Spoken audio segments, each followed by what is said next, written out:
প্রত্যেকদিন সন্ধ্যায় বাচ্চাদের কি নাস্তা বানিয়ে দেব সেই টেনশনে সকাল দুপুর কাটে। আর অনেক দিন পরে বুটের ডাল দিয়ে গরু গোস রান্না করলাম, খেতে কিন্তু অনেক মজা হয়েছিল। হ্যালো এভরিওয়ান, আসসালামু আলাইকুম। দুপুরের পর থেকে টেনশনে চলে আসে বাচ্চাদের সন্ধ্যায় কি নাস্তা দেব, বাচ্চাদের সন্ধ্যায় কি খাবে। আমার বাচ্চারা দুপুরে খাবার না খেয়ে থাকতে পারবে, বাট সন্ধ্যার তাদের নাস্তা দিতেই হবে। তো আসলে এক একদিন এক এক রকমের নাস্তা চায় তারা, প্রতিদিন একরকম নাস্তা খাবেও না। তো আজকে আমার কাজটা অনেক কমিয়ে দিয়েছে আমার আব্বু, তাদের জন্য নাস্তা পাঠিয়ে দিয়েছে, মিট বল পাঠিয়েছে, চিকেন আর উইংস ফ্রাই পাঠিয়েছিল। তো সবাই মিলে খেয়ে নিলাম। তো যাই হোক, ওখানে বাচ্চারা খাচ্ছে, এখানে আমার তো চা খেতেই হবে। সেদিন যে বিসমিল্লা থেকে চকো ব্রেডটা এনেছিলাম সেটা খেতে কিন্তু খুবই মজার ছিল, আমার বাচ্চারা খুবই পছন্দ করেছে, আমি একটু খেয়ে দেখলাম, খুবই ভালো লেগেছে। তো যাই হোক, নাস্তা শেষ করে এখন চলে আসলাম রান্নায়।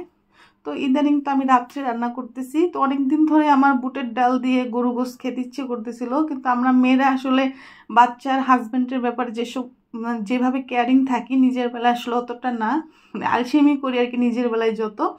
তো খাচ্ছি, রান্না করতেছি, এরকম করতে করতে হচ্ছিল না। তো ফাইনালি আজকে রান্না করেই ফেলবো, সব কিছু রেডি করে নিয়েছি।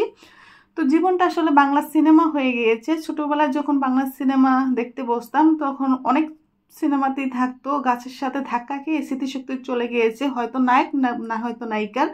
তো আবার গাছের সাথে ধাক্কা খেয়ে আবার স্মৃতিশক্তি ফিরে আসে। তো আমার যদি এরকম হতো খুবই ভালো লাগতো, কারণ আমার এখন স্মৃতিশক্তি লোপ পাচ্ছে। আমি রান্না করতে গেলে অনেক সময় মশলা বের করতে ফ্রিজ থেকে ভুলে যাই, মানে ফ্রোজেন যে মশলাগুলি থাকে। আর গরু গোশত আসলে বেশি মশলা না দিলে ভালো লাগে না, জয়ফল জয়ত্রী বাটা, জিরা বাটা, আমার আসলে বাটা মশলা দিতে বেশি কমফোর্টেবল ফিল করি। এসব আমি বেটে একসাথে ডিপে রেখে দেই। তো সেগুলি বের করে অনেক কষ্ট করে ছুরি দিয়ে কেটে কেটে দিয়ে দিলাম শেষ পর্যন্ত। তো ছোটোবেলার সেই ছবিগুলির সাথে জীবনের সাথে অনেক কিছু মিলে যায়। তো যাই হোক, যদি হতো অনেকটা ভালো হতো। তো এখানে আমার মশলা কষানো শেষ হয়ে গেছে, তারপরে আমি ডালটা দিয়ে দিয়েছি। ডালটা আসলে আরেকটু ভিজলে ভালো হতো, এখানে কম সময় ভেজানো হয়েছে, তার জন্য এটাকে আমি অল্প আঁচে সুন্দর করে করে নিচ্ছি। তো ভালোভাবে কষিয়ে নিয়েছি এই যে আমি ডালটা।